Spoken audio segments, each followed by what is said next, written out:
Minnesota! Get ready to fly! Flight 527 ready for departure.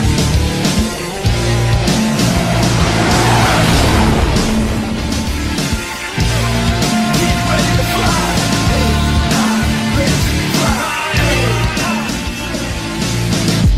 Good morning, afternoon, and evening, ladies and gentlemen!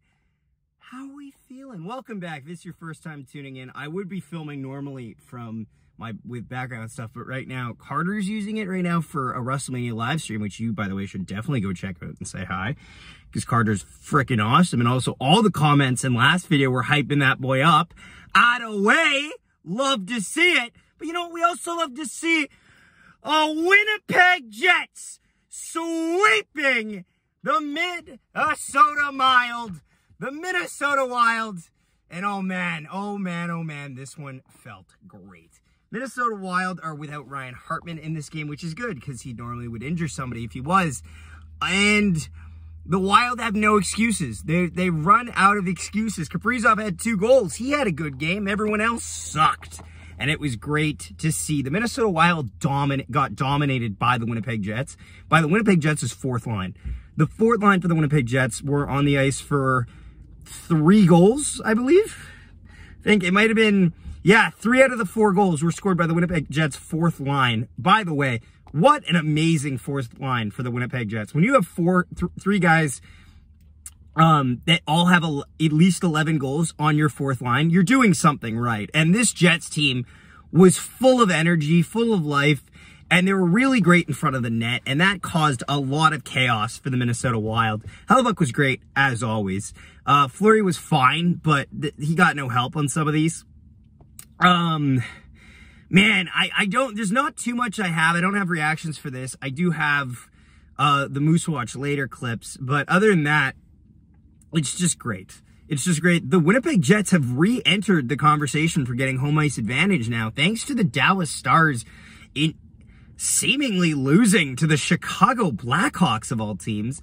They drop a game, and now the Avalanche lose the other night to, I'm not even remembering who, and also add on to that, the Dallas Stars and the Colorado Avalanche play each other in a couple days, meaning if the Avalanche lose to the Stars and the Jets can beat Nashville, they will overtake them in the standings, which is big. Obviously, as well, too, there's 3 more games on the Central Division road trip, and those are gonna be big games.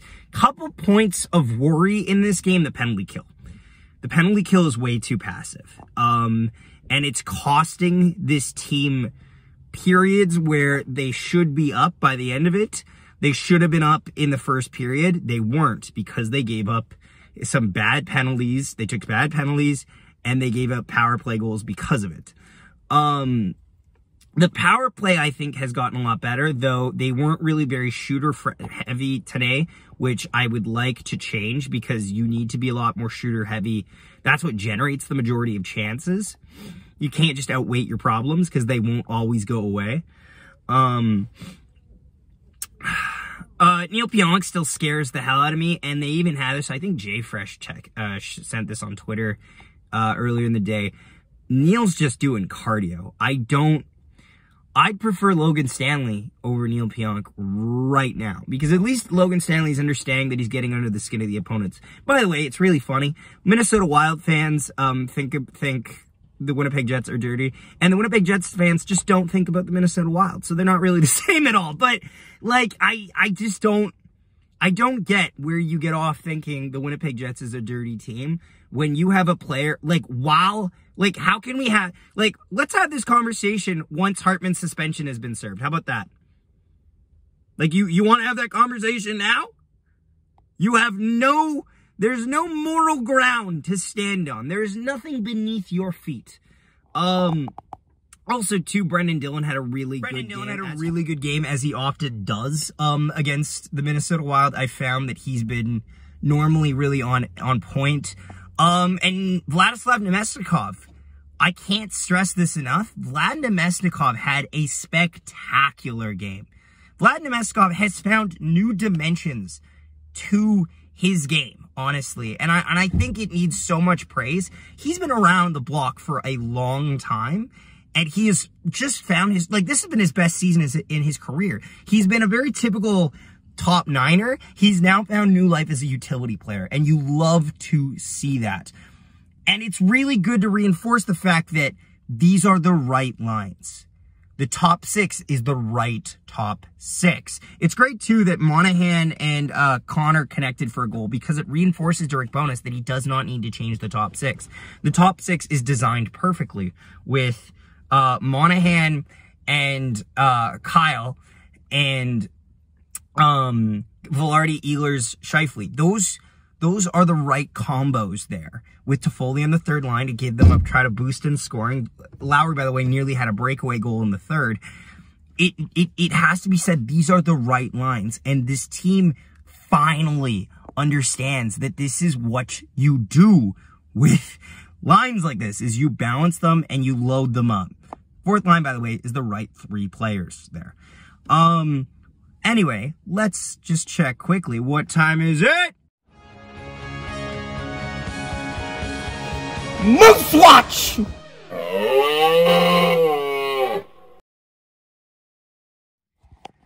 Moose Watch! So, Manitoba Moose stay hot. They were, after a rough road trip in Abbotsford where they lost 2 straight to the Canucks, they win big over the Chicago Wolves.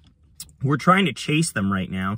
They win in overtime, 5-4. They were originally up 4-2 in this game, but they delivered. Also, Moose news, Dylan Anhorn is now an official member of the Manitoba Moose on a tryout deal this year and a contract next year.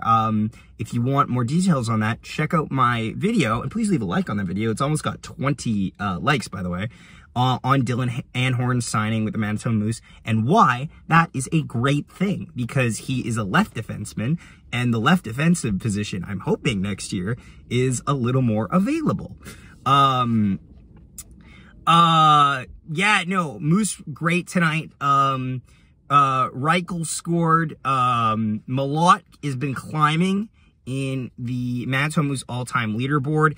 And also Brad Lambert had a goal as well, and that was great to see. And by God, Henri Nikkanen absolutely violated the goalie in the 8th round of the shootout to score the shootout winner. Check out all the clips, and a nice fight from Thomas Caron in the ECHL.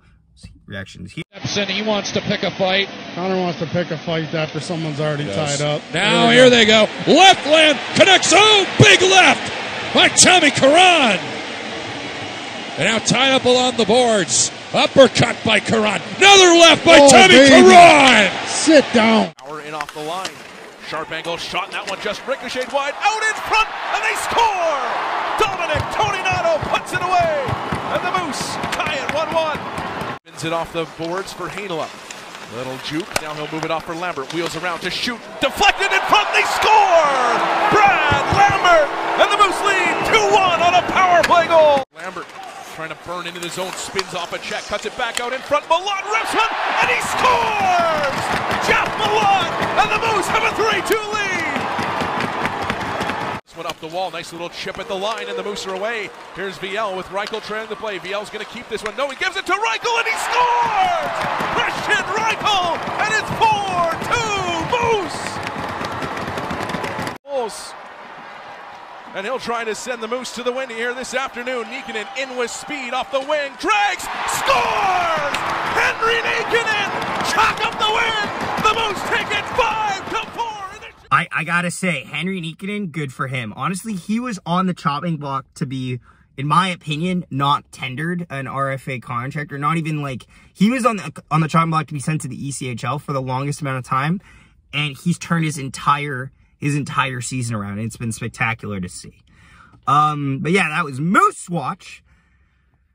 Rest of this game, it's good to see. I'm very happy with how the Winnipeg Jets played. I want to hear from you, though. Is there anything that you would still want to fix on the Winnipeg Jets? And what do you think needs to happen going forward? Let me know down below in the comments. Here are the 3 stars tonight.